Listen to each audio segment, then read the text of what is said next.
Being welcoming, centered in love. So the Unitarian Universalist Association has asked us to spend the year on a common theme. What does it mean for us to live with love at the center? And our Soul Matters theme this month is welcome, which is kind of obvious. We're kicking off our program year and we're welcoming back all the folks that kind of took a break in the summer. And even if you've been here, we're welcoming you back into the mindset of participating in the program year. But welcome is clearly more than that. Welcome is tied to our Unitarian Universalist values. We read those together in a responsive reading. Inclusion, we strive to lower barriers so everybody can participate. Zoom is one of those things. Let me get rid of that box in the middle of the screen. I want everybody to be included and read it. Justice, inclusive democratic process. Not just the democratic process, but inclusive. It means that everyone had an opportunity to be heard and vote. Equity, ensure that everyone has an opportunity to thrive. And then I did the time for all ages and the gift of our faith and our values. So all of that, I kind of wanted to figure out how to wrap up into one sermon for you today. And I also am part of a chalice circle. I lead a couple of them. And so I do these spiritual exercises, which is one of the assignments. So I went out there and I said, okay, I'm going to figure out the perfect spiritual exercise for myself. What does welcoming mean if I want to live with love at the center? Okay. On the surface, that sounds really obvious, right? Almost like the first thing that popped into my head was like I was reading a Hallmark card. You just show up at the door, or I greet all of you with my little cheerful voice, and I'm a good person and I care about others. And I don't mean to trivialize that, but yes, we're all those kinds of people. We're all good people. So come on, there has to be more to it than that if it's a spiritual exercise. And I have to say, once again, Google did not disappoint. It's amazing. Yeah, I just keyed in welcoming love-centered life, and voila, up popped Smita Kishore and the reading that we did, bingo. I loved it. I fell in love with what she had to say right away. I love who she is. She's not somebody famous. She's somebody that had a nice job. She's retired, and then she has spent all this time deeply thinking about what does it mean to live a love-centered life. And then she actually is quite a good writer, probably a good speaker as well. And so she wrote this all down, put it on the internet, and was brave enough to share it with the world. So I was very impressed. And I love that her insights are not complicated. And she lays them out very logically. I found her insights very accessible, which allowed me to use them for my own spiritual exercise that I started in mid-August. So I think, I'm so obviously jazzed up about this. I want to share it with you. And there's two components here. I'm going to share what she wrote and a little bit of the description of why she put that out there. And then I'll talk about how I reflected on that being welcoming.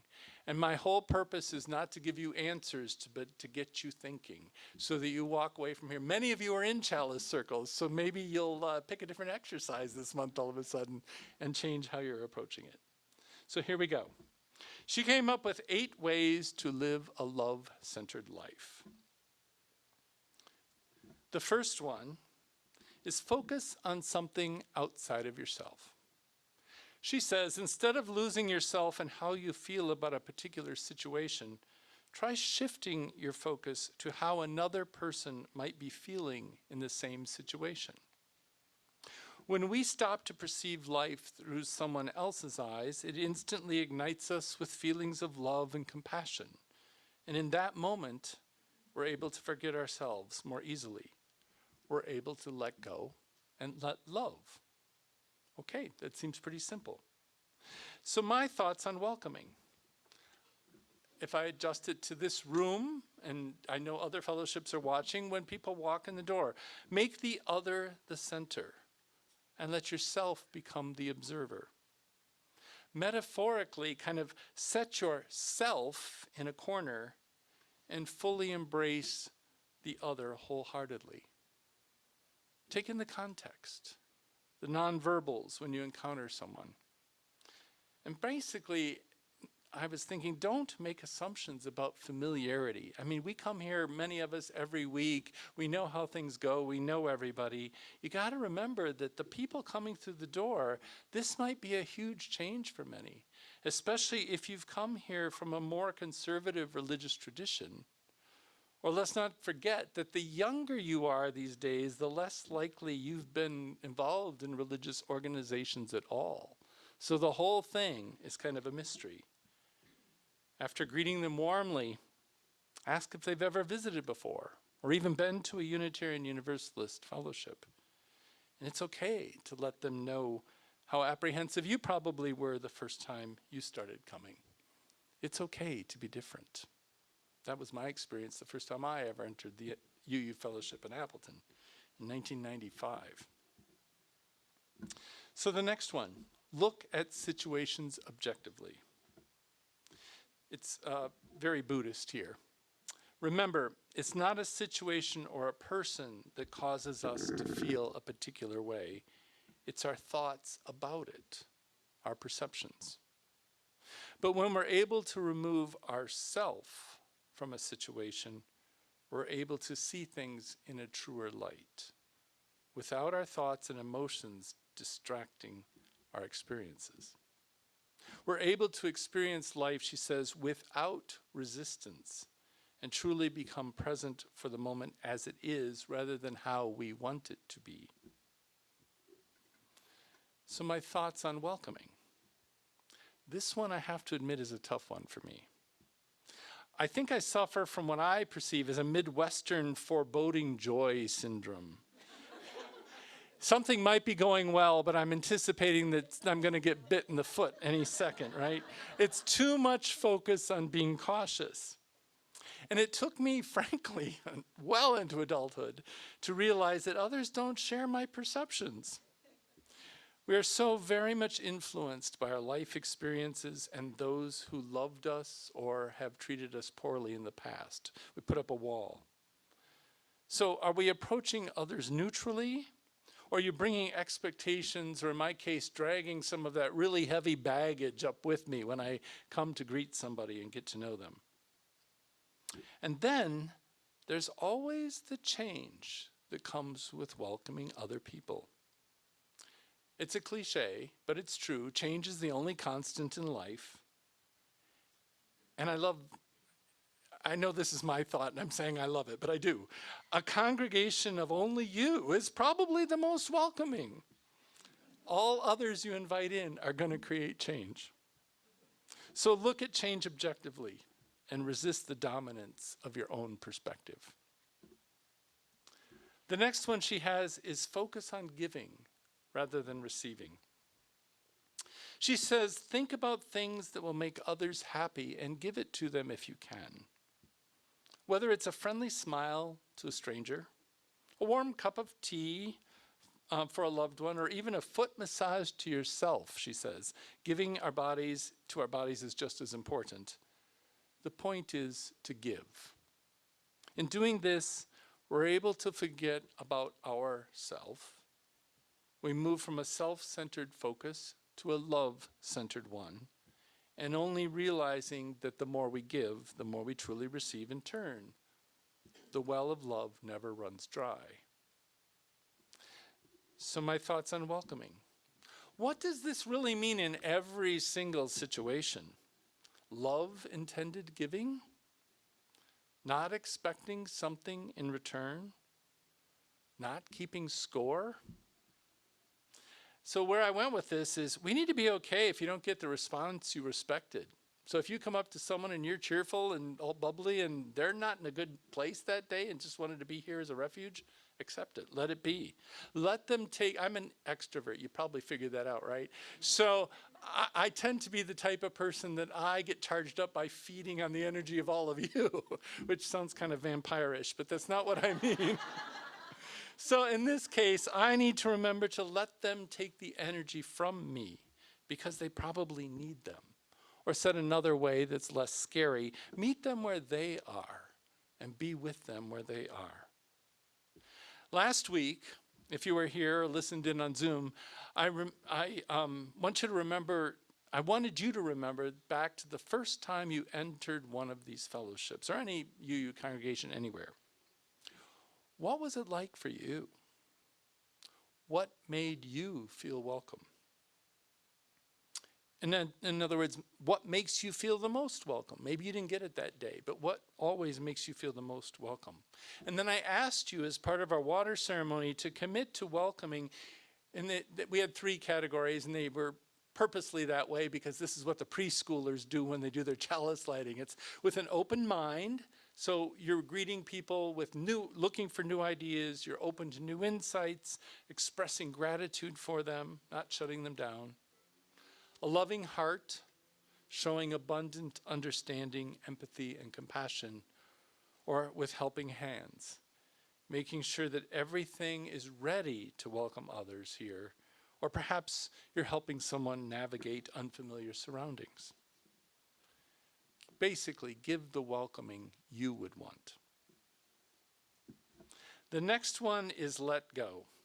Simple, let go. She says, release the need to control each moment of your life, the outcome of each day, to protect yourself from all the things that your mind tells you exist, which really don't. Simply trust and know that the universe has a plan for us, all of us, and it's far greater than we could ever imagine. Have faith in this. Know this. Allow synchronicity to take over your life and let go of the wheel. Okay, this one I really struggled with because I'm kind of a control freak. I kind of schedule every minute of my day. Now, I don't get upset when it doesn't work out that way because I know it won't, but still, I've got room for improvement. And then this whole synchronicity thing. So I thought about welcoming. A couple of things here. Letting go of the idea of perfection. Services and encounters are going to be sloppy and human, and the technology isn't going to work, or somebody forgets to show up, or I forget my lines. It's just the way it is. So we can't have perfection if we're going to be welcoming. And then synchronicity.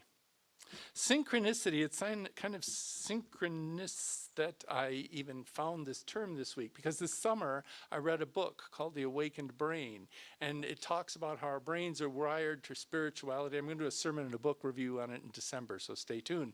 But her point is, once your brain is awakened, synchronicity happens all the time. And I'm kind of one of these skeptics here, because as a young adult, synchronicity was tied to my very strong evangelical Christian upbringing, that God is speaking to me or making something happen. So I kind of threw the baby out with the bathwater. But now there's an openness to synchronicity in the universe, based frankly on quantum physics and energy out there. So we must be open to, and I use this phrase a lot these days, what the universe is trying to tell me. So I had this big insight for welcoming on this one, so try it on. What if you were ready for the next person you greet to become one of the most important people in your life? Because I thought of all the people who are still important in my life, every single, except for my children, they were planned, every single one of them was because of some spontaneous thing, some synchronicity that happened in my life. So what if you welcomed people with that in mind, that you are about to become the most important person in my life? It changes your whole perspective on this. You're far less dismissive. Okay, I'll let go of letting go. The next one, take in the beauty around you. She says, breathe it in. Really breathe it in. When we stop to appreciate, love, and admire the beauty that surrounds us, everything becomes more beautiful. Allow yourself to be mesmerized by life. Spend a few moments in awe each and every day. Let the beauty of life fill you and watch your love grow. So where does welcoming come into this? I thought, there is great beauty of and within diversity that I should pay more attention to. There's beauty embedded in just the connection with other people. I did a whole sermon once on the theology of connection, because to me that's where the sacred is, that we can connect with each other. Find the beauty in others and embrace it with open arms. And then she goes on to say, love everything. Make it a point and intention to send love out no matter what. Again, very Buddhist. Release all judgment and allow yourself to accept what is. Remain with it. Being upset or irritated about a situation won't change it or make it go away. All it will do is make you feel worse. The choice is yours. So my thoughts on welcoming are to love those whose first impression is that of, quote, not belonging here, right? What would it take for those you encounter to want to love you right away? Love others in the way you want to be loved, or how you give yourself love. Simply put, love beyond our embedded prejudices and biases. The seventh one is experience love. She says, open yourself up to love in every way. Love and allow yourself to be loved. Allow it to manifest miracles in your life, she says, and I put that bold in my notes. Allow it to manifest miracles in your life. Immerse yourself in love and radiate its flow. Because I thought, okay, what is a miracle? Do I really know what the definition of a miracle is? I was raised Christian, and so there's lots of miracles in the New Testament, but did I really know what a miracle was? So I wrote down, it's probably the completely unexpected for good. Because if it was for bad, it wouldn't be called a miracle. So then it flipped me into this whole other area. Does this person that I'm welcoming represent the energy in the universe loving me? It sort of reminded me of the parable that I think Jesus said where, you took care of the poor, you fed the hungry, and that's where I was, that's where God was, and we didn't know it. It's sort of our you representation of this. Does the person represent the energy in the universe loving me? Good question. And then finally, perform frequent love checks. Intend to pause throughout the day to ask yourself how love would respond in a given situation. Allow your focus to shift from yourself to the greater good. And at the end of the day, all it takes is one moment and one question. What would love do? And I just had one thought on this. Every encounter is an opportunity for a love check. Did I do the most loving thing I could think of at the moment under the circumstances? So those are all of them. I love what she wrote. They're simple, but some of them reminded me of things, or it's twisted in a way I hadn't thought of it before. She gives us a lot to wrestle with, I think, for love-centered living, even though she says it simply. So in my thing, ultimately, her writings help us better understand the meaning behind the flaming love chalice in the center of our new symbol. So hopefully, my additional thoughts on welcoming helps bring insight into living out our Unitarian Universalist values. May we be welcoming from the inside out, and may it be a beacon of light in the world. Ashe and Amen.